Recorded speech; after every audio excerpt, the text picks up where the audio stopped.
Well, it's 8:30. I think it's time to begin our session. So, welcome all of you. Very good evening. A lot of you have been in the previous session as well. So we are like, meeting. I don't know how many times been today. So you've been seeing my face a lot, but then please bear with me. This is going to be a fantastic session. Just to give a little background around what this is. These master classes that I have been doing for my client group.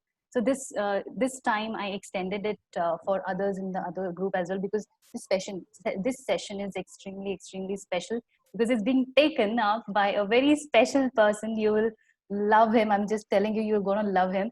The topic for today is conversational hypnosis in everyday communication, and this is being taken up by Avinash Deshpande. And let me tell you guys, so Avinash, I have known Avinash for a few months now, just a few months now.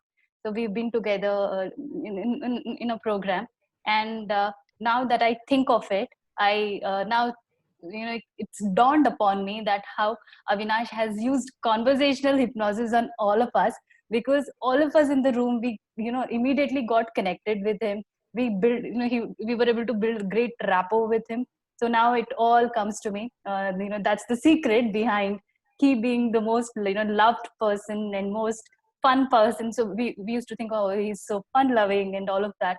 So I think, yeah, conversational hypnosis is the secret behind it, and he's going to share some of those secrets with all of us here. So Avinash, welcome. Welcome. Thank you so much for accepting my invite to do this masterclass. I would like to welcome you to you know being a part of this. Thank you so much. Thank you. Thank you so much, Kiran. It is indeed a great pleasure and an honor to be a part of such a wonderful group. And I can see that, I mean, so excited. And I'm equally excited. And thank you so much for that introduction, because, of course, I think for each one of us, it's so important to have that kind of a tool in our vocabulary, which would definitely help us to have that edge over the others. And I think this is a wonderful time for us to develop that kind of a skill within us, especially knowing the current situation around the world and what will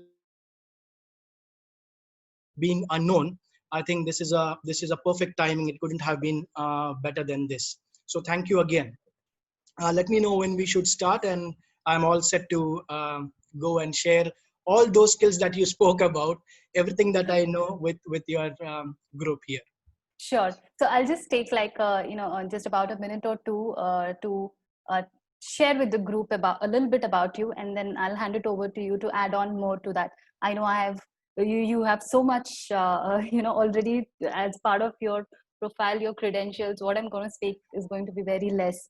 So everyone, please join me in welcoming Avinash. You can use the chat in welcoming and saying hi to him. So Avinash,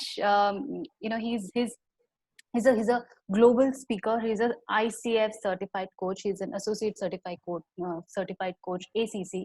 He's an executive leadership and strategy coach. He's certified Richard Bandler NLP coach. So people who are aware of NLP, they know Richard Bandler, John Grinder. So those are the names, big V's of NLP. So he's certified there, and a lot of other certifications. I was wondering, okay, so what all should I cover? Am I forgetting something? Am I missing out something? So that's fantastic what he has done, Avinash. He was also awarded the Strategic Leadership Award by World HRD Congress for his work in strategic organizational transformations. And that's a lot of work into coaching, training that Avinash has been doing.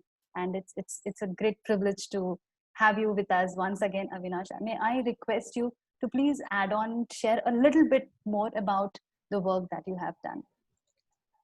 Well, we can keep on adding a lot about what the work has been done by so many people here, including myself. But what I would like to focus today is to add value to whatever time we have and Sure. make the most out of it. So if instead of me introducing more about me, they can just go to my website and see whatever I have done. But I would rather use this time to make sure that if there is that time, I would definitely want to do that. So let's start with the session with your permission, Kiran, if you are okay with. Yes, please go Yes, ahead. okay. Yes. Fair enough. So, all of you, welcome, welcome, welcome. And it's going to be a wonderful session. And I'm sure that there's going to be a lot of value that is going to be created together here. To begin with, before we start, I just was thinking that I could use a lot of PowerPoint slides to make a very wonderful presentation in terms of presenting it on PPT.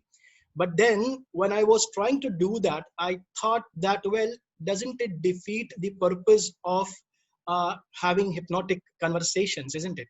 So I said, well, my class is about conversational hypnosis. And if I'm going to use any other tool apart from conversation, it might defeat the purpose. So I will not be using any of the tools today except for conversations. And I think this is a great opportunity to see, and especially when this session is recorded, we can always go back and look at what are those nuances. Because when I speak now, at the end of the session, you will be able to relate a lot more with what the way I have spoken things, how way I have done this. And as Kiran rightly said, today she realizes that, well, when people connect, it's because of certain skills or certain words, certain vocabulary that they use. And we are exactly going to talk about that. So without further ado, any conversation before starting, we need to make sure that we are in a state of conversing. And what do I mean by we are in a state of conversing? So we need to always have a prelude before we start. And for that reason, I would request all of you to do this exercise, a small exercise with me, okay? Wherever you are sitting right now, wherever you are sitting right now, take a deep breath.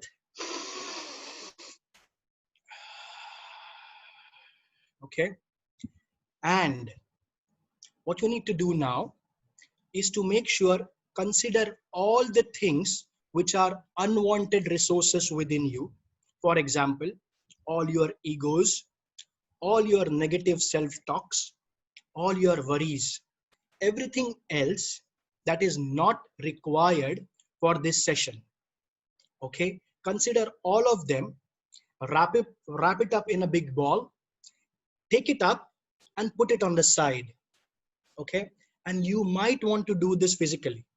So what you do is consider all those things which are not currently required in this session, wrap it up in a big ball and pick it up, put it aside. And the action itself is good enough to make sure that everything else that is unresourceful, that is not required for this session, is kept aside. Fantastic. I'm hoping that everybody does this for a simple reason. If you want to make the most out of this session, participate, interact. And because this is conversational hypnosis, it is an interactive session. It needs to have that interaction so that we can make it all the more fun and make it a lot of value to be created together. While you have done this, the ball is being on this side, what you now need to do is to consider certain resourceful states like curiosity. I'm sure everybody is curious to know what conversational hypnosis is. Bring that state within you. Bring the state of excitement. Bring the state of being passionate about learning. Bring all the learning resources that you want to be present with you for making the best out of this session. And while you do that, take a deep breath again and imagine all these resources being with you, available for you, and are going to be with you throughout this session. All of them, those who have done, just give me a yes, a why, something on this on the chat so that I am aware that, well, we all are participating. Excellent. That's a use yes from Gopi, Kiran, Pooja, Shri, Mitali, Preeti, Swayam, Kausar, Kalyani, Jayashri, Purushottam, and so many of them. So thank you. Thank you so much for that. Yes. Okay. It makes a huge difference when you participate, and you will know this. Thank you, Ajit. Well, before I start, I just want to have a base about what you're conversational hypnosis. So if you might want to unmute yourself just in the interest of time and speak a couple of lines of what you consider to be conversational hypnosis is. What is conversational hypnosis that you think it is? Having an eye contact with Okay, while having a conversation. okay, Yeah. great, Pooja. The So other having an person, mhm, getting that other person involved with your thoughts or understanding, taking it into a right direction. fantastic, Kausar. Okay, thought sharing by Priyanka. Okay, any more thoughts on that? Okay, yeah, this is Pooja here. Yeah, Pooja. So I would like to say conversation means exchange of idea, knowledge, or information, anything that is Uh-huh. called conversing. Okay. And hypnosis, I have not much idea about hypnosis. So I know only about conversation, the basic of it. So more than 60% of the things are done, you know what is conversation. So that's excellent. Fantastic. Okay. This is the version of conversational May I? hypnosis when you go to yeah, let's all mute ourselves again so that we could hear me a little bit more. The version of Wikipedia what conversational hypnosis is says that covert hypnosis, it is also known as covert hypnosis. It is overt and covert. These are two words in English grammar, covert and overt. So covert hypnosis or conversational hypnosis is an attempt to communicate with other person's unconscious mind without informing the subject that they are going into an hypnotic state. Okay, so according to the grammatical or the Wikipedia version, it says it's an attempt to communicate with other person's unconscious mind without informing the subject that they are going to be in a hypnotic state. So this is the classic definition. Now if you consider this definition, that without informing the person that he is going to be put into a hypnotic state, when you converse with his unconscious mind, why do you think one may require that this kind of a conversation is required in our everyday lives? Because the topic is around everyday conversations. Why do you think that one would require such a skill to have to speak to somebody's unconscious mind without informing them that, well, they are going in a state of hypnosis?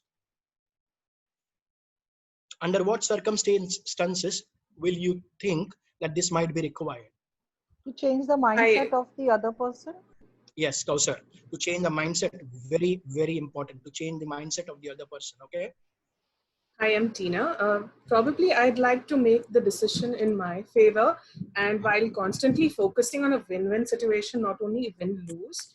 Okay, so with focusing on that, I want to influence not only. I don't want him to be influenced only by my words and my emotions, but somehow even it should have a lasting impact, which probably I would use hypnosis. I'm not too sure how it really works. I'm just taking Fantastic. an intelligent guess. Absolutely, absolutely, and that's the correct intelligent guess, Tina. Yes, Pujashri. Yeah, this is Pooja here. Yeah. Yeah, this is Pooja here. So I think one converts to influence, as there is a book called as Talk to Influence. So Uh-huh. once influence is done, everything follows it. Absolutely, Convincing, win-win situation, everything follows. absolutely. Great, Pooja. Thank you so much for that. Yeah. It indeed is. So, as you rightly said, to change somebody's mindset, to be treated with respect, as said by Priyanka here, and absolutely to influence. Okay, and all these answers are correct, and there are many other things that are going to be applicable with conversational hypnosis. And along with all these things, there is one more thing that you can gain out of conversational, a charismatic personality. Now, who wouldn't want to show the charisma in their personality? We all are charismatic, right? It's only the portrayal of that charisma to others is what we can gain through covert or conversational hypnosis. Now, all of them who would like to be a little bit more charismatic than what they are already there. They are already charismatic, a little bit more charismatic. Please give me some yeses here. Yes. Kiran, Swati, Neha, Pooja, Anisha, Gopi, Priyanka, Pooja. Fantastic. Tina.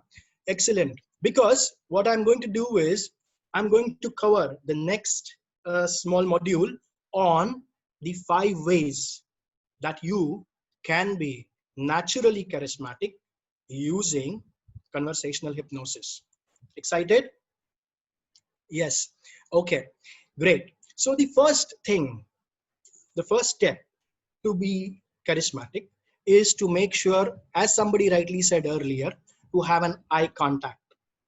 Whenever you are in conversations, make sure that you have an eye contact. Now, there will be things which might sound very simple, okay? But these are the things that we do not practice when we converse with people. Having an eye contact definitely gives you a lot of strength in terms of that conversation becoming a little bit more than what it could have been. Okay, so eye contact is important. Second is to have a wide open body posture. You have a wide open body posture. What do you mean by wide open body posture? When you speak with others, okay, your shoulders, your chin, your body movement have to be wide open. If you are speaking to someone, and I'm going to just give you this little thing. So if I'm speaking to you and I'm speaking like this, right, guys, what I'm trying to tell you is you have to have a very open body posture. You have to be very, very open when you speak to others. How does this feel? And the same time, when I am open, you can see the palms of my hand, and I'm able to speak to you with wide shoulders, chin up, and always with a smile. What happens is it shows a personality type which is more charismatic. Okay, the next one is to make sure that you have a warm, expressive facial expressions. We all have our facial expressions which we have sometimes no control on. The key to having warm and expressive facial expressions is to make sure that you are aware of how you are conversing. Whenever you are in important conversations, make sure that you have that control over your facial expressions. This is a very important thing. And the bottom line, again, somebody probably has put it in the chat as well, is to smile. Always carry a smile with you. This kind of a tool is going to help you whether you are in no matter what kind of conversations. A smile carrying very, very helpful in you becoming a more charismatic personality. And this is with experience. This is something that has been taught to hundreds of my clients. They have tried it, experienced it, and I'm going to share a couple of stories from my clients as well. And you will know how it helps. Okay. The third important aspect of your expressive facial expressions is to feel good inside. You have to be feeling your intentions, there has to be a positivity when you speak with people. Your intentions have to be very clear. You have to be very transparent in terms of what are you expecting from people. Most of the time we understand that, well, if you're talking about hypnosis, if you're talking about covert things, it is meant for some kind of manipulation. When we talk about influence, we consider that in terms of, well, how can I influence someone to get what I want? Okay. Now, this is exactly the opposite that you need to practice, because when you are clean inside, it shows on the outside. The more transparent you are inside, the more transparent you will be on your face, and people will be able to see that. We all we think that we are very intelligent in making sure that I can cover up my face. Okay, I can put up a false face in front of me. That is possible. That is possible, but not forever. So if you really would want to become a true charismatic person, make sure that you are very, very clean inside, very transparent when you converse with people. Influence is always always for the betterment of both the parties together. If somebody who is not being benefited while the other is losing, it's not a win-win situation. So you would never be able to influence positively. You might do it once, okay, you might do it twice, but it will harm because there is always a feeling of guilt. Oh, have I done this? Have I manipulated someone? And that shows on your faces, that shows up somewhere in those conversations. So make sure that it has to be a very clean conversation in terms of the intent from inside. Fair enough. The fourth thing is to take people's names. Whenever you are conversing with someone, and this is something that I would like all of you to start practicing immediately after this session. So whenever you are speaking to someone, whether you are on a call, whether you are speaking to your family members, your relatives, your friends, your colleagues, start with their names. Now there is a question for all of you. Do you know what is the most used and the heard word in your entire life? My name.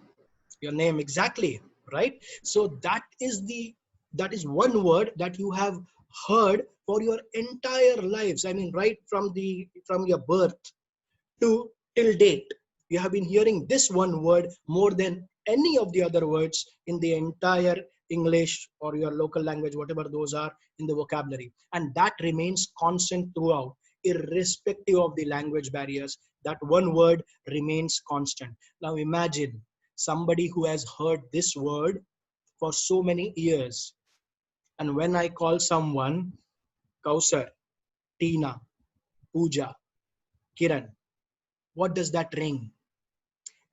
It, it rings a small little tinkle. Well, okay, there's my name, right?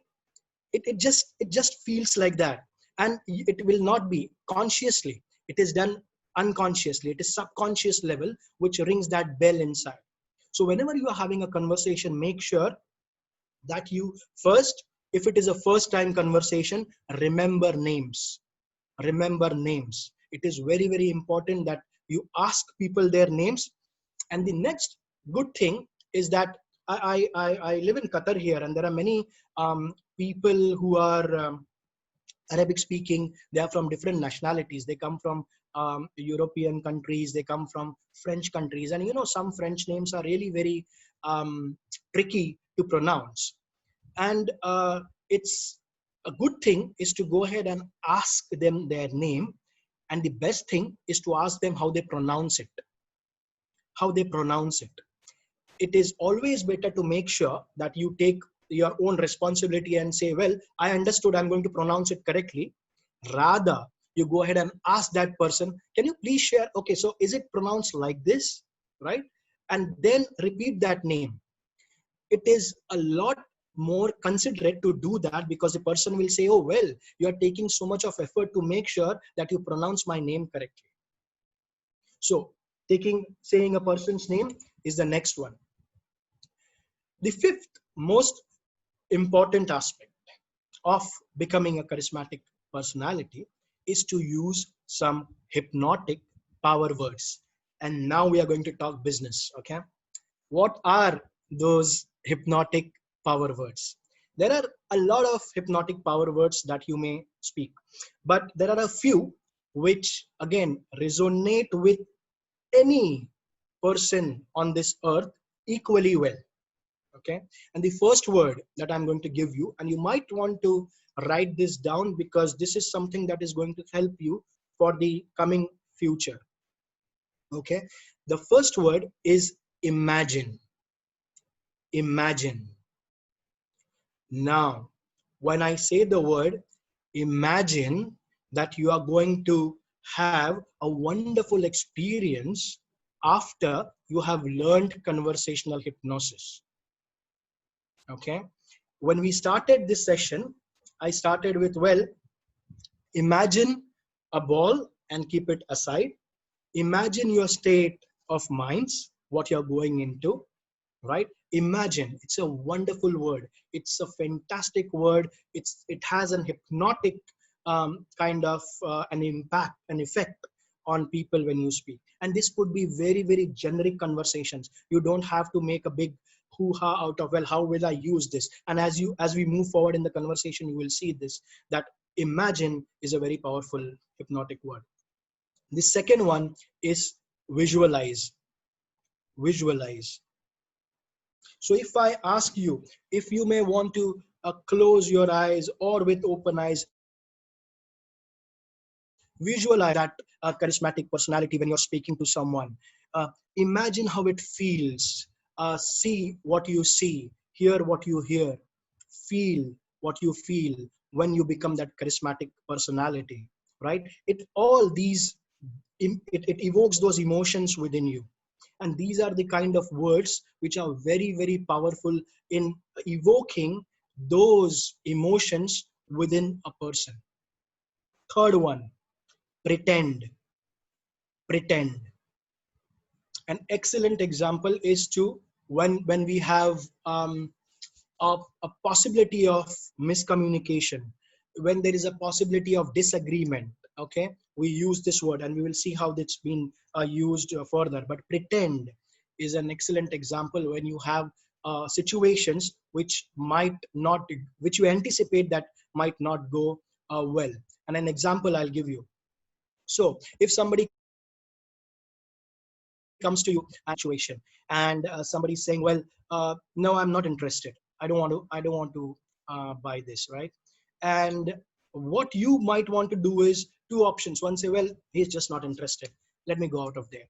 The second option for you is to say, well, pretend if you were to buy this. Just pretend, right? What happens in the person's mind is, well, he's just asking me to pretend, I don't have to buy it, right? Now, again, we go into very nuances of the language. Pretend that if you buy it, correct? These are all hypnotic commands. When you say pretend, he takes down those security walls, you may call it, and then you give him a command to pretend that you may buy it. That's a command in itself. So pretend is another word. Similar word to pretend is suppose. Suppose. Okay. Now, suppose I give you certain tools that you are going to use it in your conversations from tomorrow onwards. Feel good, isn't it? So suppose is another word. Then we have a couple of other words. One is remember. One is assume. And the last one, very rarely used, but it's an excellent word, is love. Love. That's, yes, that's exactly Love, love, the word that we use. Now it's used in context, and the way you use it, and you would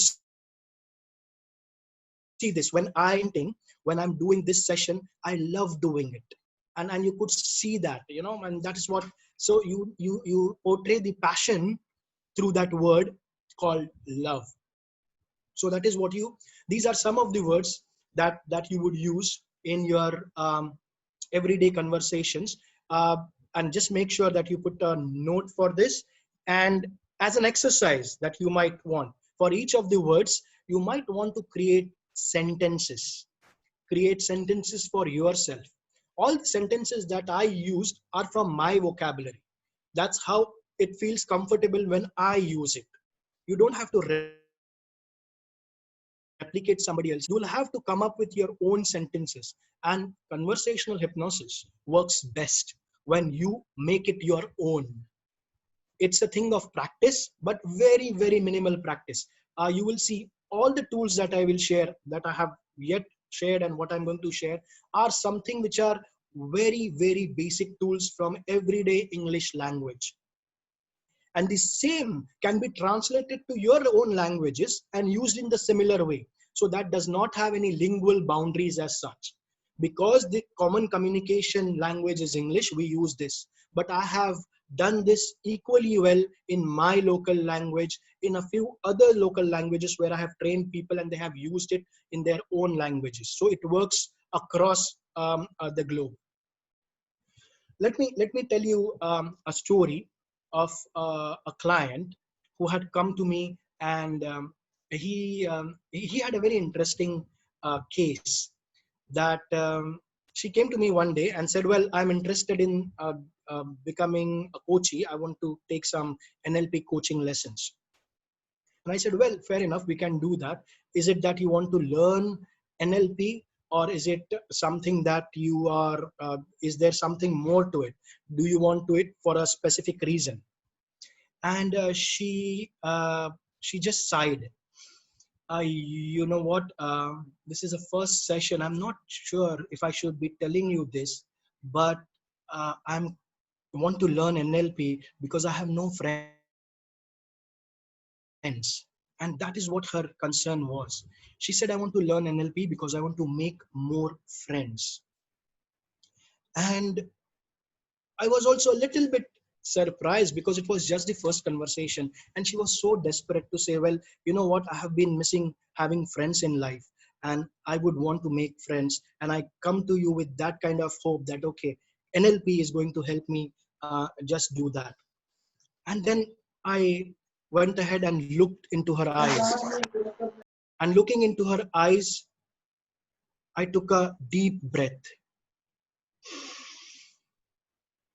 and asked her, do you really want to know how to make friends? And she said, well, yes, that's what I want to know. I want to learn how to make friends. And I asked her again, and are you sure you have all the resources that you need to make more friends? And she was like, I don't know. I would want to find out. And I said, well, so if you are curious enough to find out, let me tell you how that is possible. And she gave me some background on what are the things that she had been going through in terms of becoming a difficult person. She has been, and there were some related to her why she was a difficult person. So a couple of things which I told her are important when you want to have a kind of influence over others, to be able to make more friends, to be able to become a little bit more popular than what you already are. And the first thing is to practice calmness. Practice calmness of your mind. Because most of the times when we converse, we are so excited within ourselves to start that conversation, we stop listening. That you hear from people, I told her, is that what am I going to respond to? How am I going to respond to people? What am I going to answer back? And without completely hearing out people, you always focus on what you want to respond. Okay. And most of the times, this response is not a response, but a reaction. A reaction. So I told her, practice calmness. Have that state of calm mind to be able to listen to people. And believe me, 50 to 80% of the times, if you are calm here and you start listening here, you will be able to become a conversational hypnotist in itself. You need not try anything more. Just learn the skill of listening to people and with a calm mind, not to respond, okay, not to react, but to listen carefully. Once you start listening, there are a couple of things that happen within the others. The other person gets the vibes of somebody who is listening. The second most important thing is that they develop a rapport within each other. When a person knows that you are listening to him with attention, there is rapport which is established automatically. Second thing that I told her was to be focused. Focus on the now. Conversing with you, focus on the now. Many a times what happens is, well, I'm sitting in a session, but I'm thinking about what's for dinner after this. Okay, what am I going to do for tomorrow's breakfast? I'm considering this because most of them are ladies here, so just taking that advantage. What am I going to prepare for tomorrow's breakfast and things like that? Well, Avinash is saying something which is important, I know that, but back of the mind there are kids crying, and with all respect to everything, I know these things happen. But if you start practicing being focused, all other things being what they are, when you speak to someone, that focus itself is good enough for making those conversations a lot more better than what they could have been. Okay, now one concept, and I am sure everybody would have known this, is our perceptions shape our reality. And I would like you to write it down. Our perceptions shape our, an example. I have been in Georgia, which is in the European, next to Armenia. In not the Georgia in the US, the Georgia here in the European. I've been on once there, and in Georgia, when you go there, they have these mountains. Okay, and in the mountains they have created wineries. There are big wineries in the mountains, which are from very, very old times. And because they the wine for when the season is over, they used to store it in the mountains. And now somebody has taken over those mountains and started a winery. It's a factory, a wine making factory. And when you go to Georgia, people take you, the tourist guide will take you to those wineries to have a visit. I was visiting with a few of my friends, and when we visited there, we saw that there were different qualities of wine that were kept. And each of those wines, those were taster wines, and those had those tags, um, price tags attached to each of them, which were those folded papers. You know, the folded papers with those price tags, those were kept in front of those glasses. I remembered one research that was done quite some time back by somebody in the US. I don't recollect what and how, but I remember this research. So I thought that, well, let me try it out practically and see what happens. And so what I did was, while people were my first wines, I did a small naughty thing. I took that price tag, which was of the highest wine, okay, which was of the highest quality wine. It said something around 500 laris or something like that. I don't remember the exact amount, but it was something very high. And I replaced it with the one which was the lowest. It was somewhere around 49, 40 laris, right? And I replaced those with each other. Okay, and I just wanted to know what happens. And then I told one of my friends, well, you know what, why don't you, I am a teetotaler, I do not taste wine, but I asked them, my friend, to, why don't you pick up this glass and check how is it and let me know, because I want to take it for my friend. I want to give my friends the best one, so why don't you taste it and let me know. And he tasted it, okay, and he said, well, ठीक है यार, मतलब इतना ये नहीं है. And then I told, okay, ये वाला देखिए महंगा है, this is a costlier one. By the way, I had already replaced the tags, price tags. And he said, ye wala le. Agar tere ko best, if you want to give the best, take this one. It tastes so good, you know. Well, that did prove something to me. Of course, I did not take the one which he told me, because I knew what it is. I took somewhere in the average, in the mid region. But apart from that, it gave me a very, very important lesson, that our perceptions shape our reality, right? Yes, I did change the tag later, because, and before I could do it, somebody came from the shopping this thing, and they said, excuse me, there was some conversation there which I had to have with them. But apart from that actions do shape our reality. And this is a proven research. Again, I just wanted to make sure that when is it really something that happens when you do it with live people, and it does. It was his reaction, because in his mind he was always considering, nahi, agar cheap hai, that means the quality is not good. And this is what we perceive. Not necessarily it is always the case, but this is how we perceive reality, right?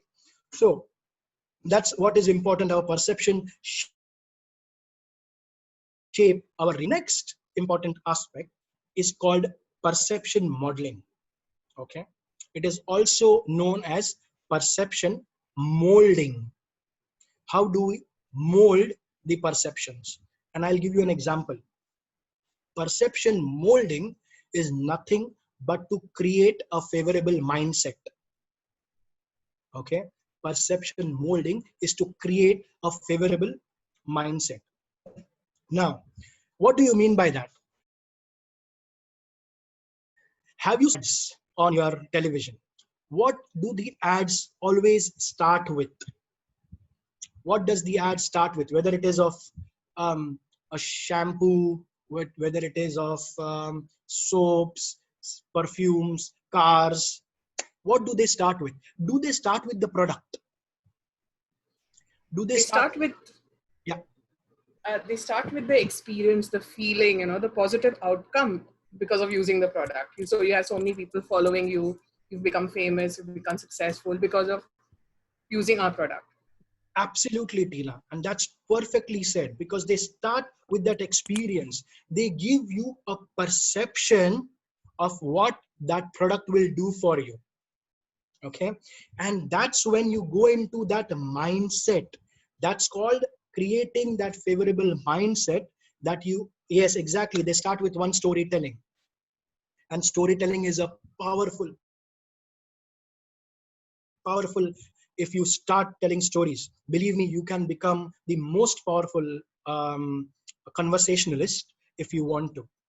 So what these advertisements do is that they create that perception of what your mindset should be. And when your mindset is on that height of that perceived experience, that's when they pitch in their product. Okay, because then you are exactly in that state of mind. Have you experienced this recently? As recent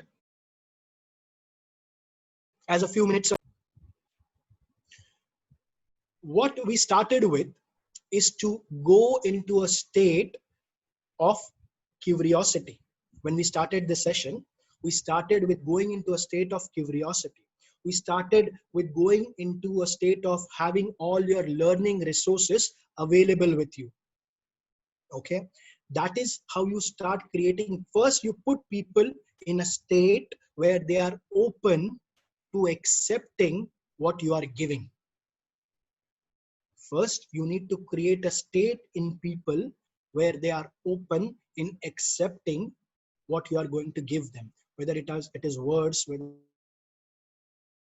it is in a conversation. So you might say, Avinash, but now if you're talking business and if you're talking in everyday conversations, I'm not going to sit and ask somebody, okay, can you please go into a resourceful state? I want to speak to you about this particular letter which has come.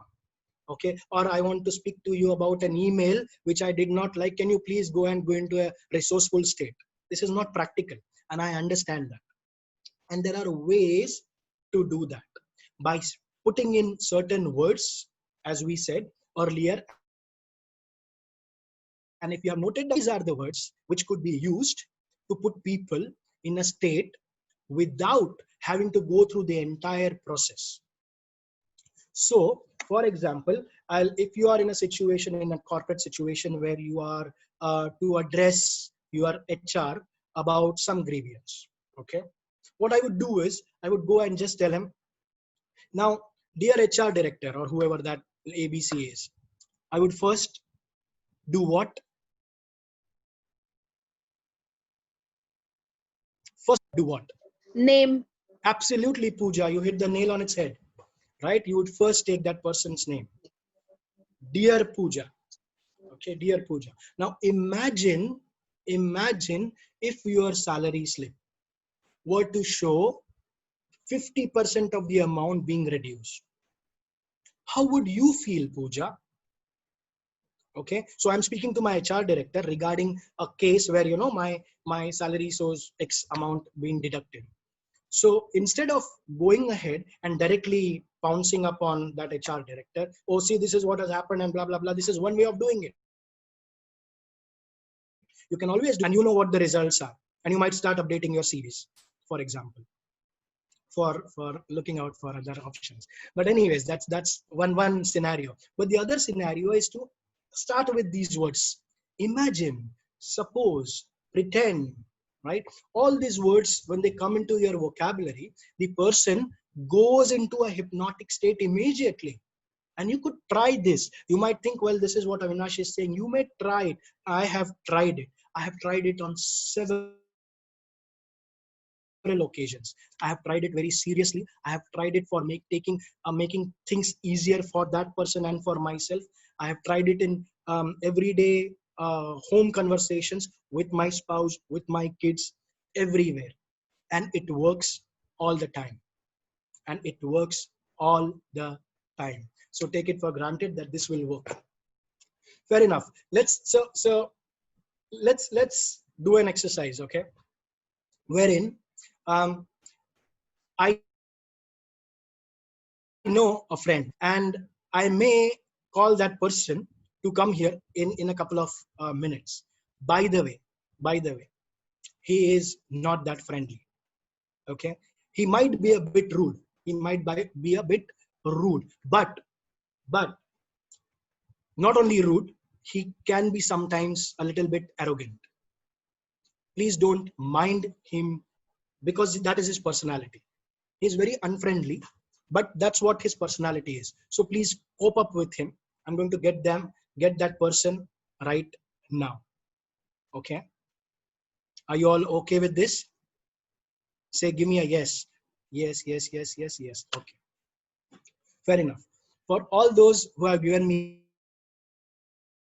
an, you would want to open your mics and give me an immediate perception of what that friend would look like. What is that built in your mind when I gave you these words? I could think of a furry friend, like a dog or a cat. Okay, excellent. Okay, that's nice. That's a very nice perspective. I like it. Okay.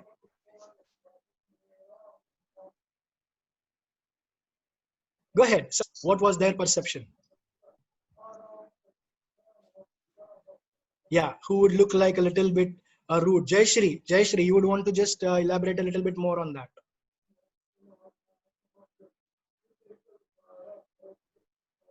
I could think of someone from my work.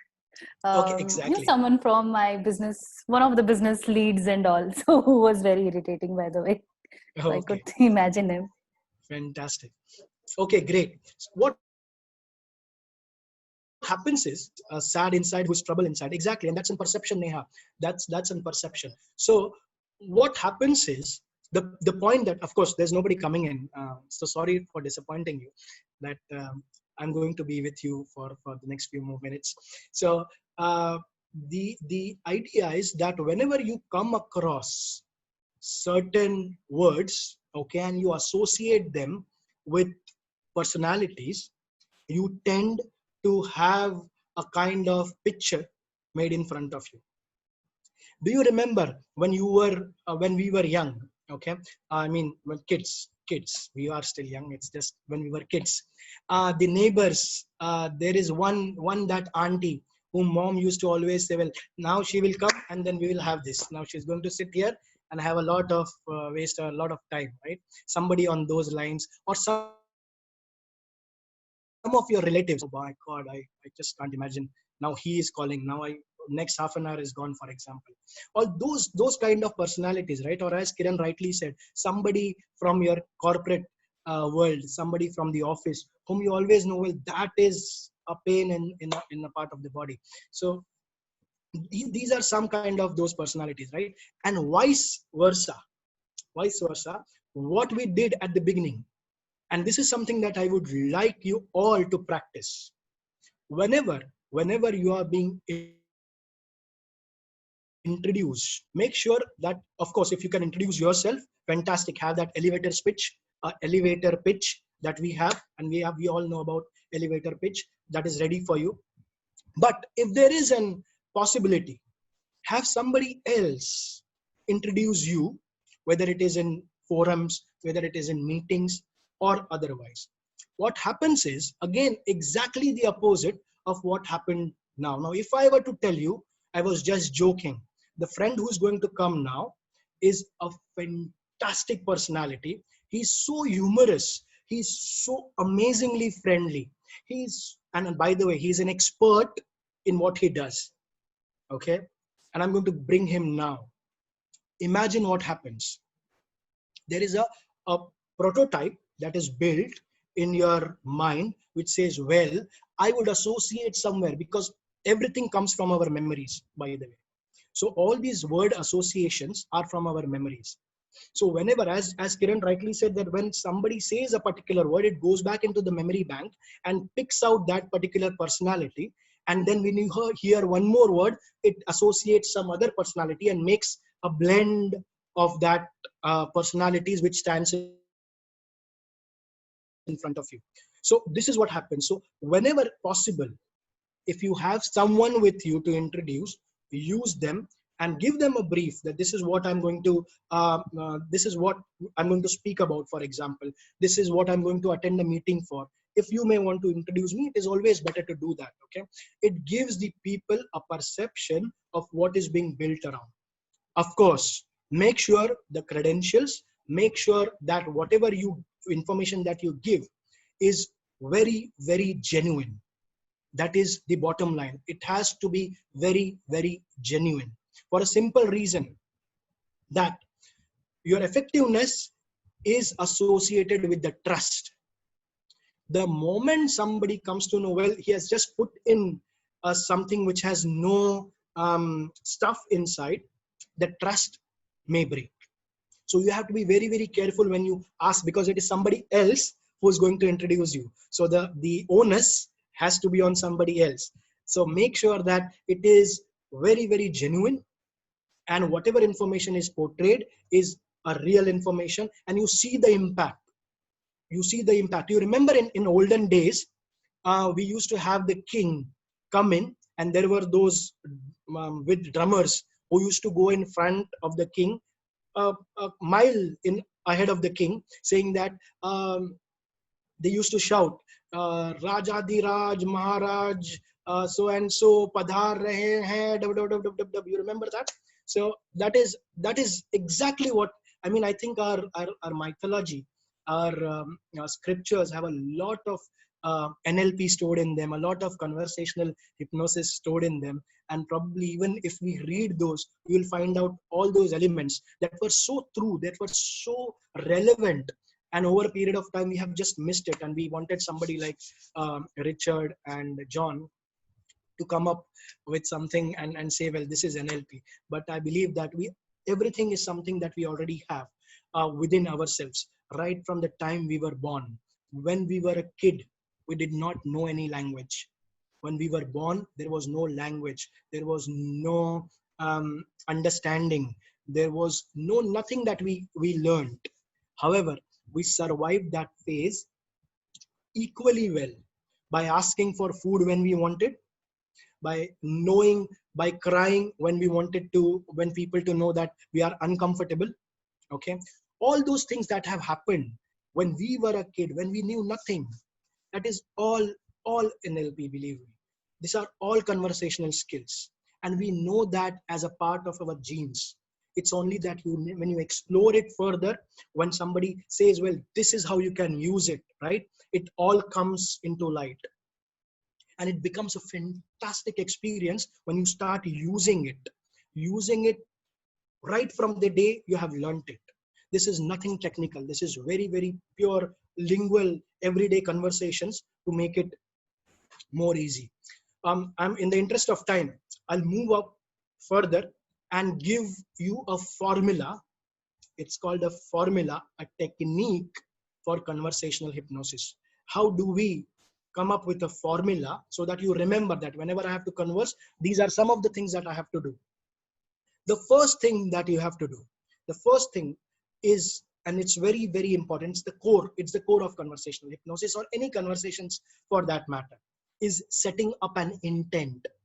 Setting up an intent. Whenever you feel, okay, now that you have learned this skill, tomorrow if you want to go out and say, well, I'll go to my spouse, okay, and see how it works. There are a few things that you need to be very, very sure of. First, set up the intent.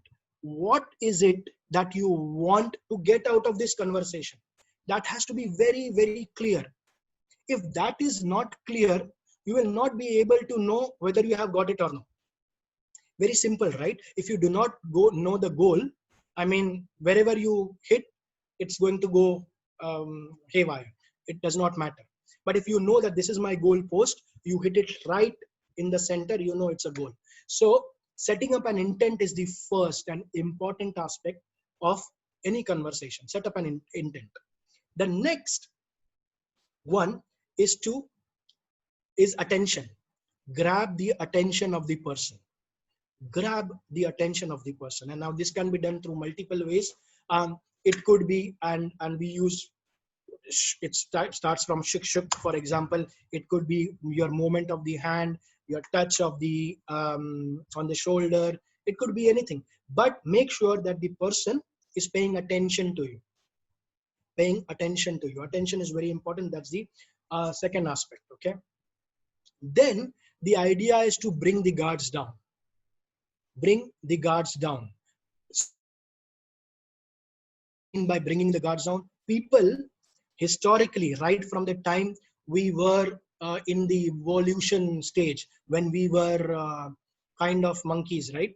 The idea was that we always had to hunt. Men used to go hunting and women used to be in the caves. So there was always a sense of being secured. Survival was itself a challenge. It was a very big challenge. When you go out from the cave, you never know whether you will come back or no. There were animals, there were so many things that could kill you. So that instinct, basic instincts, it's called the basic instinct, that has imbibed in our genes and has come down from generations to generations. And there are some strings of that still left within us. So we always are secured. We always keep a wall, a guard in front of us. And it is very important to bring that guard down if you want to have good conversations. And how do we do that? Is by establishing rapport. Okay, establishing rapport. And I think establishing rapport in itself is a big topic to cover. Know the representation styles. Representation styles of people. In NLP, we call it as representation styles or learning styles. We have 5 basic learning styles or representation styles: visual, auditory, kinesthetic, gustatory, and olfactory. This is called the VAKOG, VAKOG. So these are the 5 representation styles. Again, I have a YouTube channel. If you go there, I have had some modules on representation styles. Instead of taking time here, you could go and watch that. The third one, so we talked about grabbing attention. Make sure that the person is paying attention. Then bring the guards down. Okay, and you can do this through agreement, representational styles, building rapport, mirroring, parroting. There are so many techniques in building rapport and so on. The third one is to then give the command, and it's an embedded command.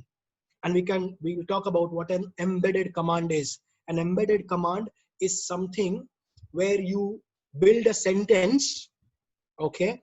You use a phrase to hide that command, and then use a hypnotic power word and then throw in the command. A command is something that you want the person to do.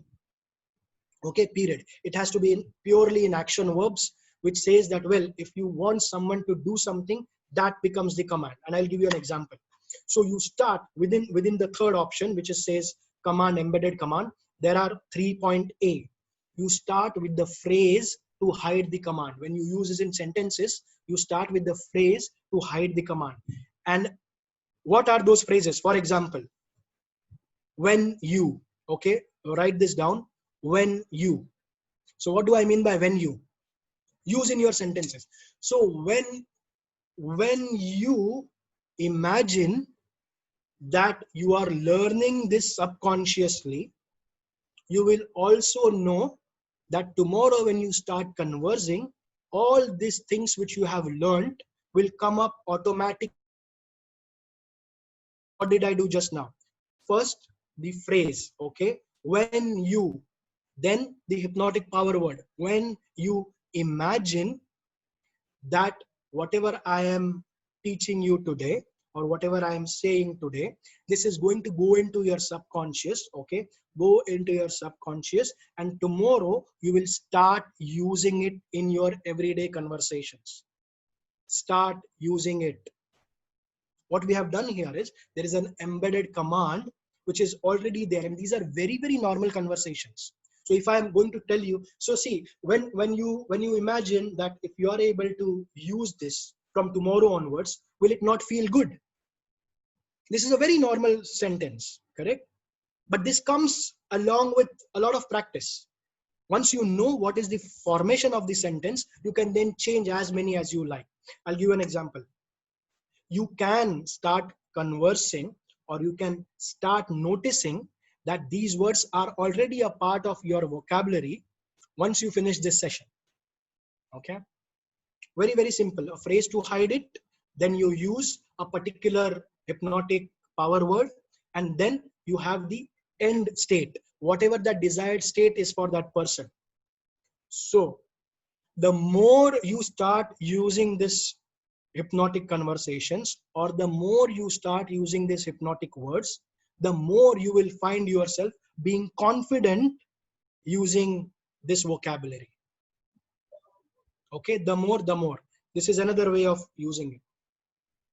If you were to feel that you are able to learn a lot of things through this session, you will start becoming an excellent conversationalist from today onwards. These are purely everyday statements, but it has a hypnotic effect, not on your conscious, on your subconscious mind. Okay, and when you are speaking to someone, it automatically gives them that feeling that you would want them to give, and it feels good, doesn't it? Yes. So this is what the process is. And how do I remember this process? A very easy way to remember this process is to call it. So what is the first thing that you remember as you have learned when you were an infant? Right from that stage, what is the first things that you have learned? Sabse pehla, what is that first thing that you have learned? Sabse pehla, in terms of language, what do we learn the first? Mama. Okay. And after that, mama, daddy is the first thing. For example, once you go into language, so when you are in kindergarten, when you are that stage, what do you learn? Alphabets, exactly.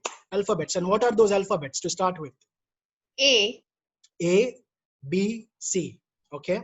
So I'll make it as simple as A, B, C. And D is something that Swati will tell us what it is. It will add, but we'll start with just A, B, and C. A is for attention. A is for attention. Okay. Of course, setting up the intent is very important, because unless you have the intent, nothing else works. So that is taken for granted, that, well, you have to have an intent before you start any conversation.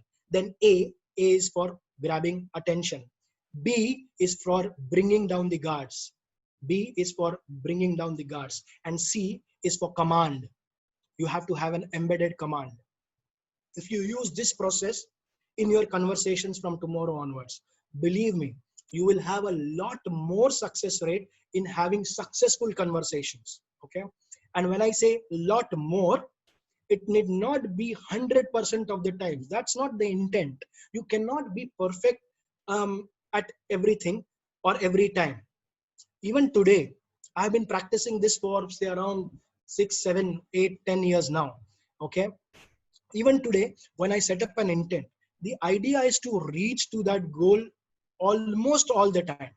Sometimes you still do not. And I have used this again, as I said, multiple times. I have used this. There are airports. I travel a lot, right? And when I go to airports, the biggest challenge that I have is to have the ideal seat. And especially when I'm traveling with my family, I have 3 kids, right? So I want to make sure that I don't pay for those high this thing, but I still have the best of the seats possible. And I use this when I go to the counter. I go to the counter and use these power words. I use these formations, and you will see this the next time you go there and you speak to people. And if you use these statements in a way where you are very positive on the intent, okay, you use the framework ABC, and then you give that embedded command, you will see the results almost automatically.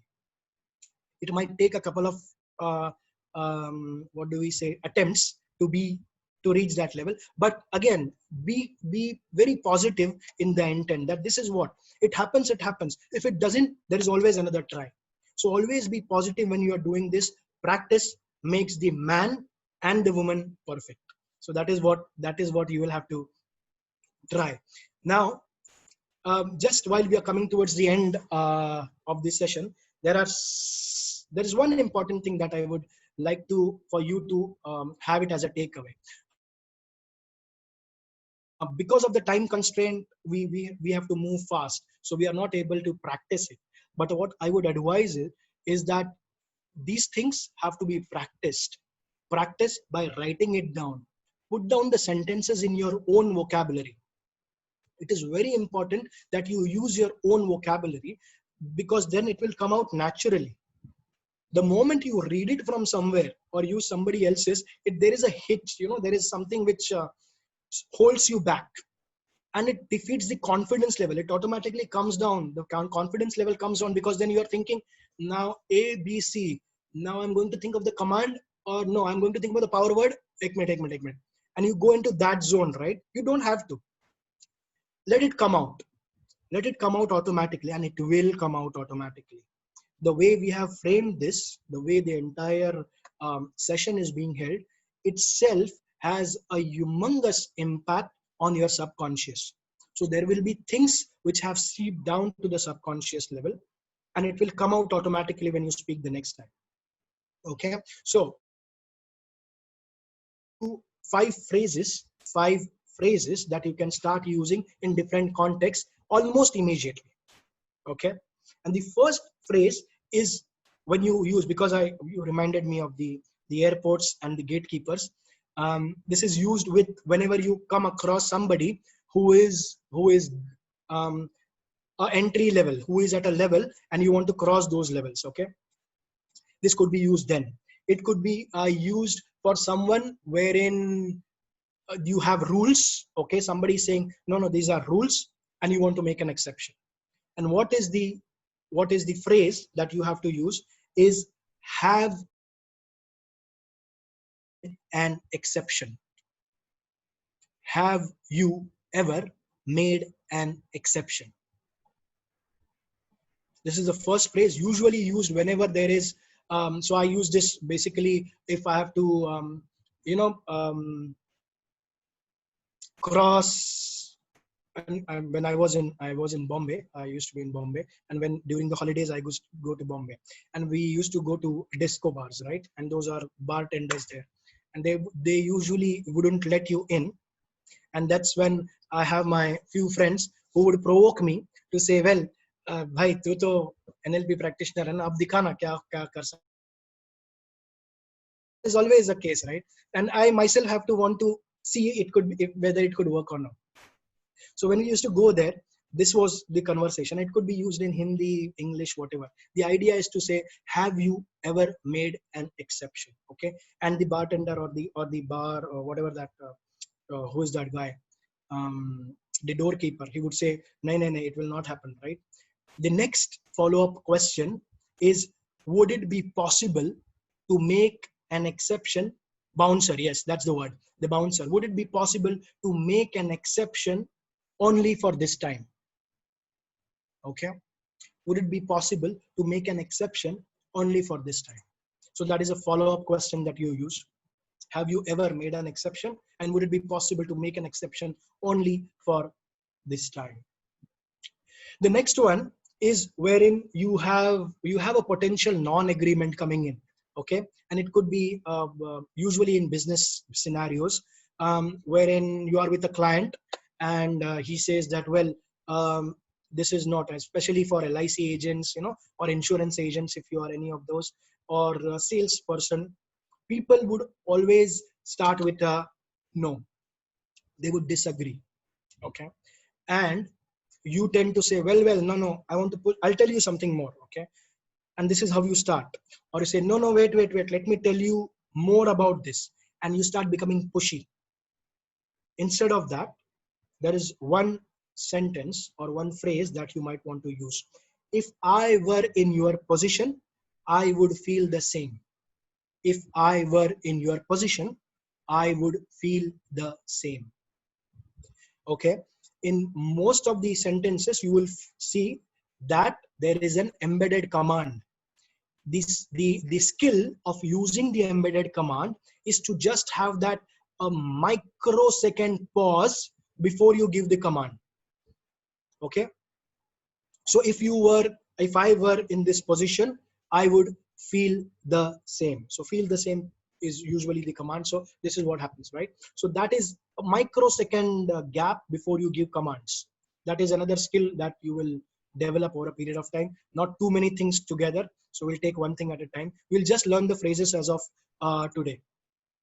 The third one, okay, whether you're going for an interview, or if you know someone who's going into an interview, if you know somebody who is just passed out college and he wants to have those interviews, or somebody senior, or if you are in a project, okay, and you are a consultant, for example, or within your organization you receive projects, or with your client, you can use this with them. This is the framework, okay. After hiring me, after hiring me or someone else, how will you know you made the right choice? After hiring me or someone else, how will you know you have made the right choice? Okay. Now this, in a context where you are with projects, for example, and your boss is saying, well, I'm thinking of whom to give this project, and you say, well, I am so much interested in getting this project for me. This is the question you put. So after assigning the project to me or to someone else, how will you know that you have made the right choice? This is for projects, okay. If you are with the client and he's a little bit in that order where, yaar, buy karu ke nahi karu, you know, that situation, to do, to be or not to be is the question. That's when you buying it from me or from someone else, okay. How will you know that you have made the right choice? What happens here is, in all these three scenarios, is especially for the hiring scenario or for the client scenario, the person, when he hears this, how will I know? And you want an answer to it, right? So he has to think of all those things wherein he has made the right choice, okay, with you in front of him. So he associates. You remember the association part, which we did for, oh, he is an expert, he is humorous, he is friendly, he is good. That association, similar association has to be made here, where he thinks, oh, if I have to make that right choice, I have to make sure that, well, that person is intelligent, that person has experience, that person has so much of credentials. And then when he sees you, when he's putting this in mind, this is a subconscious level agreement with him and you. Well, I have seen him as that person, okay. And that, if you know somebody, please let him know that this is a command that he can use, and you will see the you can start having a chart of kitni baar ye tick hota, and you will see there are almost every time it works. The one before last is to look at general conversation. So you would say, Avinash, okay, ye interview ho gaya, hiring ho gaya, ye sab bahar ka ho gaya. But you know what? Situation here, COVID ka hai, so I need to be at the house, in the house. When I'm in the house, I am always dealing with my spouse, with my kids, with my family members. So what do I do with them? So for example, if there is a holiday to be planned, okay, with your spouse, and you are considering ke will we go, and most of the times this is the thing that you would want to go somewhere, okay, to a mountainous place, to a nice or a beach kind of a holiday destination. And it's exactly the opposite with the spouse. If you are wanting to go on a beach destination, he or she wants to go on a mountain yes place, and so on. There's always this thing. Consider this, okay? Use this statement. Have you heard of, and I'll use a destination or anything that you would want them to have heard of. Okay. Have you heard of Georgia, for example? Okay. Now, does it seem that it is something that you will like? Does it seem that it is something that you will like? Okay. That's the second one. So the first one is, have you heard of? Okay. Then is, does it seem that it is something that you will like? And finally, put that kind of a micro gap. Okay. Does it seem that it is something that you will like? Okay. It's an amazing feeling. By the way, I have tried it. It works. Okay. Not 100% of the times. There are still some times that I have to go ahead to a different destination, but it does work most of the time. So 80-20 ka is okay. Okay. 80-20 rule agar chalega, then it works fine. So that is what happens. Okay. So the first sentence, especially in friends, relatives, or somebody when you meet for the first time, and you are in a party, okay, and you want somebody else to consider what you are considering, you would want to ask him, excuse me, have you heard of so and so? Okay. And it could be a name, person, place, animal, thing, whatever it is. Does it seem something that you would like? That's the second one. And then start that conversation. Why don't you give me your number and we can chat over coffee? Why don't you give me your number and we can have a drink together? Why don't you give me your number and we can have this conversation further? It's an excellent opener, okay, wherein the person does not feel intimidated, and you yourself would not feel the difficulty in networking, especially when you go into parties or some occasions, chahe relatives ka ho ya formal occasions or corporate occasions. You always have that inhibition for yaar main jaake sabse hello hi kaise karu. I always have that, right? You have that. How would I take the first step? This is a very easy thing to do this. Okay, by the way, have you heard of this? What happens is, you are not asking somebody anything else. You're not asking him his name, because the moment, hello, how are you? I am Avinash Deshpande. What is your name, sir? Right? This is a very, very formal, it's very, very, everybody is so used to, excuse me, let me have my own time and space, right? But when you look at this, have you heard of Zambia? Have you heard of Zambia? And what say Zambia? Okay, that sounds interesting. Okay, would that seem something that you would like, for example, right? And that you build the curiosity. It's all about building that state of mind for that person before you start that conversation. Bring him into that state, and then ask for whatever you want. Okay, this is a very simple rule. And the final thing that I would like to end this session on is how to gain agreements. Okay, this is generic. Kahin bhi chalta hai, 100% of the times nahi bhi chalega, to 80-20 rule mein chalega. Let's go with that. And this is called the yes ladder. It's called the yes ladder. What do I mean by yes ladder? Is that you have to give 3 statements which are true at this moment in time. So for example, okay, as you all are sitting in your respective homes in front of your devices, watching me giving you a session on conversational hypnosis, you will all be able to use this right from the time this session gets over, and you will be so glad, you will have so much of joy enjoying this hypnotic conversations with the people at various levels from now onwards. What I have done here is we have used 3 statements which are very, very real in real time. As you watch me sitting in your homes in front of your devices, okay, me giving you this session, what your mind has it? Well, as you watch me, yes, I'm watching him, okay, sitting in front of in your houses, yes, I'm in my house, and this is all subconscious level. And then I said, well, in sitting in front of your devices, okay, so I'm sitting in my front of my device and watching me give you this session. Well, this is again a fact. So what we are doing is a fact, a fact, a fact, and then the command, the embedded command.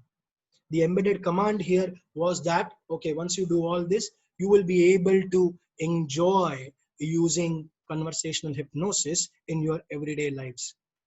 So enjoy using conversational hypnosis in your everyday life goes beyond that guard level. It goes into your subconscious, because the first 3 times your mind has said yes, yes, yes.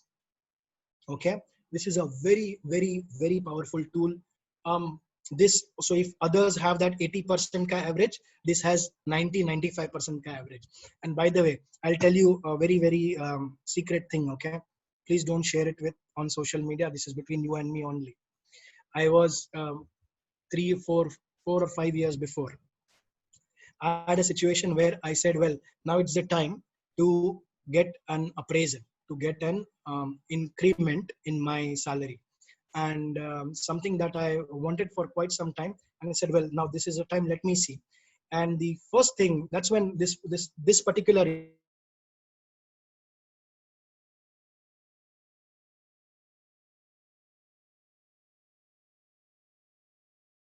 I love doing conversational hypnosis, right? So whenever I learn a new technique, I'm like, no, I'll first practice it once, twice, thrice, till the time I get a good success rate, and then I'm able to, get more confident with it. So 6 years ago, when I was sitting once looking at my salary slip, I said, well, no, Abhi, this is the time. Let me go tomorrow to my HR director.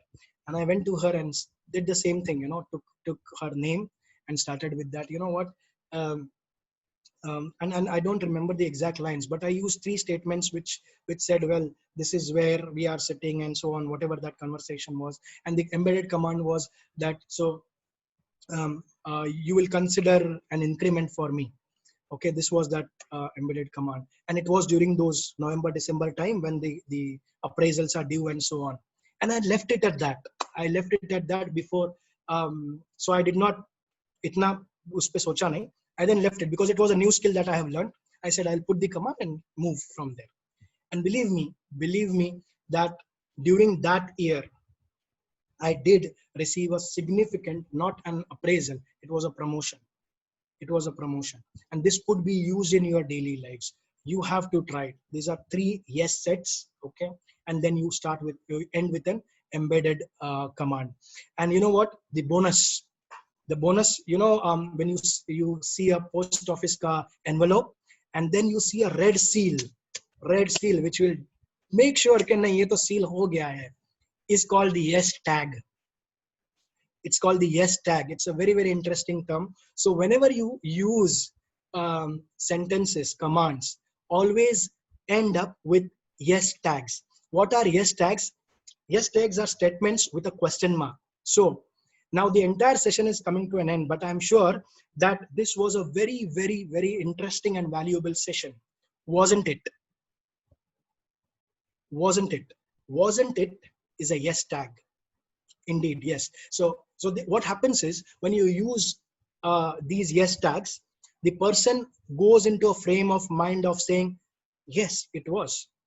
Wasn't it? Isn't it? Couldn't it? Wouldn't it? All this, anything which ends with a question mark and ends with that is called a yes tag.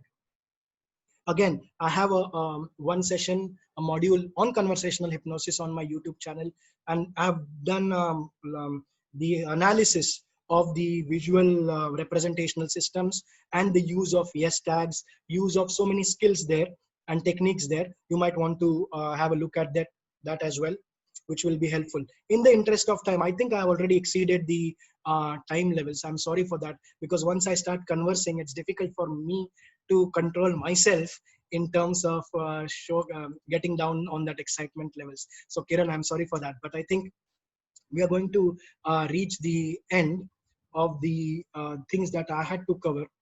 And just in case you would want to have any question, answers, anything that specifically relating to this session, ask them now, and I'll be able to answer you now. Of course, I'll share my contact details, my FB page and other contacts, so that if you would like to have that conversations, you can have that as well. Kiran, over to you, please. Hopefully that it was of value, and the entire group. It's a wonderful, very interactive group. I really enjoyed having those conversations. They were very open, very vocal. Love these kind of interactions as always. So back to you, Kiran. Thank you, Avinash. That has been one hypnotic conversation, if I have to say. Oh my God, you had kind of uh, put all of us in spellbound. I think we were only listening to you, and the reason why there are so many people still stayed up to, even though it's like late 10 over here, and a lot of I know. people have stayed back because the session was so interesting. Thank you so much for sharing those golden nuggets with us. I think I have made at least 3 pages of notes myself. So fantastic. Fantastic. So let me put it up for others to ask questions. If anyone has questions, I think we can take up 3 questions. Quick, yes, 3 we can questions. take up 3 questions, and in the meanwhile, I'll share my screen, Kiran, if you allow me to, so that I can just share the contact details, just in case. Of course, you may want to contact Kiran as well, but in case you are interested in knowing a few more things about conversational hypnosis, to visit my website. There is an FB page, there is a group that we interact on, and the videos that I mentioned about is on YouTube available. Okay, and just to on that note, before I answer those questions, how many of you have noticed how this session has been so interesting, valuable, and informational? Please put your comments so that I am able to get a good feedback on that. And I open this for questions. Please feel free to. I think if you can unmute yourself and ask a question, that would be more interactive. Now that you have learned the skill of conversing, I think it's an excellent way to practice it immediately. Hello. Yes, hello. Hello. Hi. Yeah, hi. This is Peter here. Yeah, Avinash, I want to ask you one question. I like that. Yes, please go ahead. Yeah, so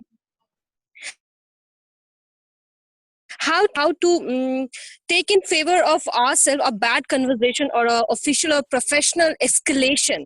How to change in our favor? Okay, so you need to elaborate a little bit more when you're speaking about professional conversation and changing it into your favor. I need a little bit of more context, if you can, please. Okay, so kind of a misunderstanding happens in an office, and that leads to an escalation. So how to turn that escalation in our favor, where you know that you are right and this is just a matter of misunderstanding? How to clear out in a huge crowd? Fantastic. Now the way you expressed it itself is very interesting, because Thank the you. moment that you know that you are right, okay, that itself is a very interesting thing. That when I consider this during conversations, that the first thing I do when I have such kind of situations is that I stop myself from being considering that I am right. Okay, that's the first thing that I do. That to stop yourself from, and it's a little bit difficult, because what happens is we are so engrossed with our own perception maps of the world. for people who are knowing NLP, there are maps of the world, right? So we are so engrossed with our maps of the world that sometimes it becomes difficult to even look at a different perspective from what that perspective is.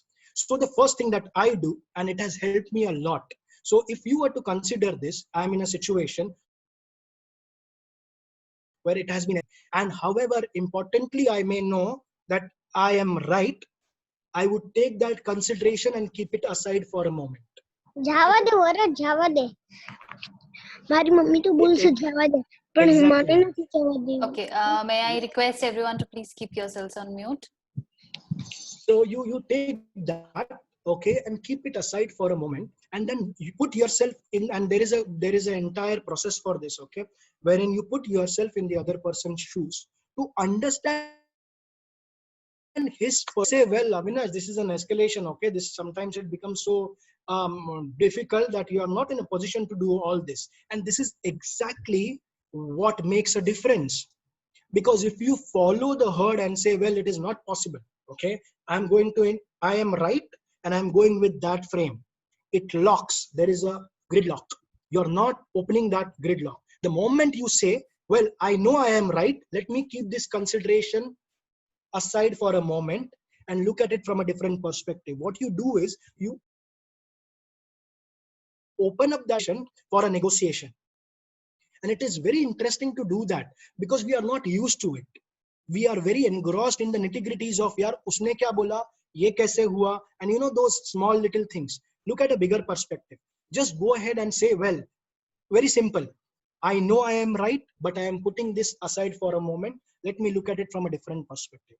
The moment you do that, okay, that's the first thing that you do, and it takes a little bit of time to do that, and it is important that you assign that time. If you want everything in a jiffy, aaj maine ye kiya, escalation hua, I will solve it immediately. That's not possible. Everything requires time, energy, and efforts. Okay, so for that, in that situation, what you do is just put yourself aside that consideration that you are right. Look at it from a different perspective, from the person who is in front of you. वो क्या सोच रहा होगा? What is his idea of thinking when he's saying this? Consider that. Okay. The third part is to look at it from a third party perspective, and this does not take much time. It is a quick thing. You put yourself outside, put yourself in the other person's shoes, look at it from his perspective, come out and look at it from a third party perspective, okay, how that situation is going to occur.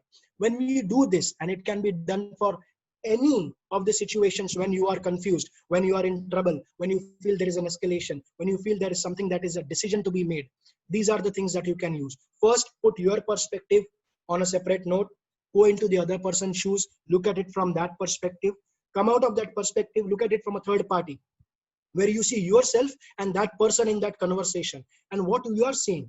आप उस third party से देख रहे हो तो क्या देख रहे हो? What are you watching? Okay, and when you look at this, then you take a decision. Who is right? What needs to be done next? How do I de-escalate the situation? And you will see that it becomes very clear. It opens up your mind to such wonderful things. And you may say, Avinash, this is something that you are saying it in this, try it out. Everything that I said, try it out. And for most of my clients, this has worked so wonderfully well that it has made them change personalities, especially when dealing with difficult people. Okay, there is again one more video on my YouTube channel which says dealing with difficult people. There are 5 phrases again I have used there, and these are different from the ones that we have used here. Okay, wherein you can de-escalate the situation almost immediately. And it is a very simple thing. Again, I am not to take more time. Please have a look at that video. You will know how to deal with difficult people, and it will exactly answer the question that you have asked. Thank you so much, Avinash, for your valuable input. Yes, Pooja. Thank you. Welcome, Pooja. Any other questions? Okay.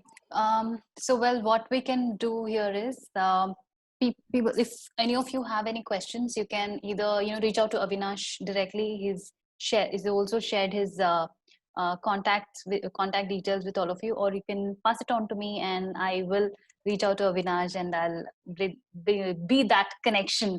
Am I not audible? Yes, you are. I'm audible. Yeah. Okay. Yes. So you can also pass it on to me, and I'll share that with Avinash as well. So before we close, our ritual, all of you who are on this call, you know our ritual. We are going to take a picture. Yes. So may I please request all of you to keep your videos on. Avinash, would you be able to? Yes, I'll stop the share screen just a moment. Yeah. Stop share. There I go. Kiran, I Okay. have a question posted on the chat. Okay. Later on, or if time permits now, even if we could have a quick answer on that. Who is Geeta. Copy Geeta. Geeta? Yeah, Geeta. Geeta, please go ahead.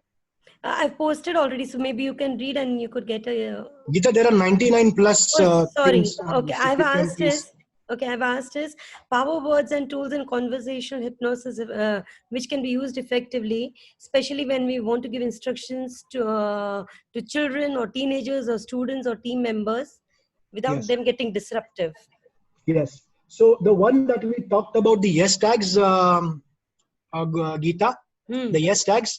The yes tags are exactly for these. Okay, and I'll give you an example. Within those yes tags, there is one more technique which is very powerful as well.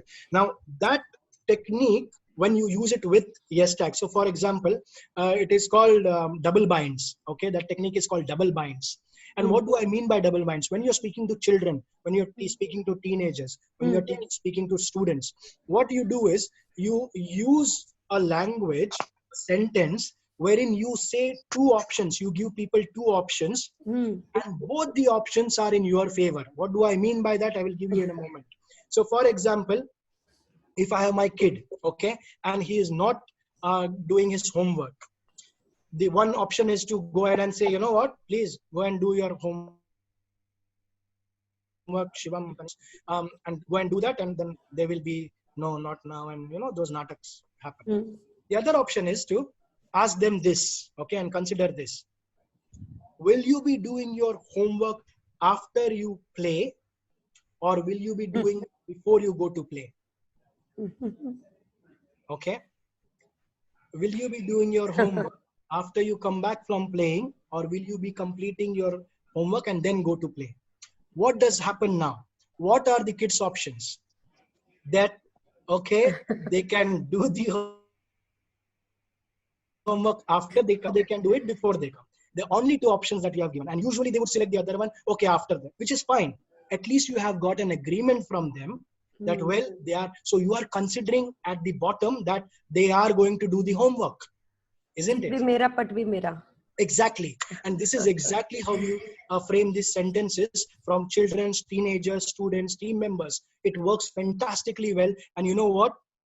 Once you do this, add on a yes tag, add on one yes ladder, and you will see fantastic results out of this. Lovely. Thank you so much. Welcome. It was really very helpful. Welcome, welcome. It's like I'm that glad. salesperson asking you, Geeta, madam, would you like to pay by cash or card? Assuming Absolutely. that you're going to pay. Exactly. And you know what? When you go to Starbucks, they have been trained. They have been trained in this NLP or this particular double bind. If you go to Starbucks, and you can do it tomorrow, you will find that they will ask you, sir or madam, will it be large one? When you ask for that coffee mug, will it be medium or large? Okay. And if there is now, if we are gentlemen and there is a lady on the other side, you're not going to say, well, medium or large, nahi, mere liye small bana bhai. That's small. Right? That's against the ego of that gentleman. And for when it is for the other gender, they would be like, okay, you have two options, medium or large. Okay. And this is something that they have been trained on. So the options that you give have to be something which works in your favor both the times. That's whichever great. option uses. Fantastic, amazing. Thank you so much, Avinash. I think we are almost, we can keep on discussing and having this conversation, and this is never going to end. But it's almost time, and I would really, first of all, I would like to, thank all the audience who stayed. So many people have stayed for such a long time, and it really shows that you have that learning kida in all of you, And my heartfelt thanks to Avinash for taking us through this wonderfully amazing session. All of us, I'm sure we have taken a lot out of this session, a lot to implement, a lot learned. And I'll request all of you to please share your feedback also with respect to this session. I'll ensure that I'm passing that on to Avinash. So thank you Yes, so much, please. Avinash, once again. Thank you, all To of you, you. and looking forward to see you again. Just one thing, please do practice, because again, practice will make the man and the woman perfect. Thank you on that one. Absolutely. Thank you. And before we sign off for the day, may I please request all of you to keep your videos on, whoever can keep your videos on, so that we can take a quick, nice picture of all of us. And I could see in a snapshot those wonderful faces that I have been talking to for a half hour. So we have Pooja, Rachna, Gopi, Mitali, Purushottam, Tina, Jayashri, Neha, Vartika, Francis. Oh my God. Beautiful names, beautiful faces. Thank you so much, ladies and gentlemen. Okay. All right. So you all know the drill, right? So I'll count Yes. on my count of 3. All of you in your best smile. Okay. 1, 2, and 3. Okay, perfect. Thank you so much, everyone, and have a lovely night. Thank you. Bye-bye. Thank you, Avinash. Thank you, and have a Thank good you so night. much, Kiran. Thank Thank you. you, Bye-bye. Avinash. Thank Thank you. you very Bye. much. Good night. Good night. Thank you. Good night. Good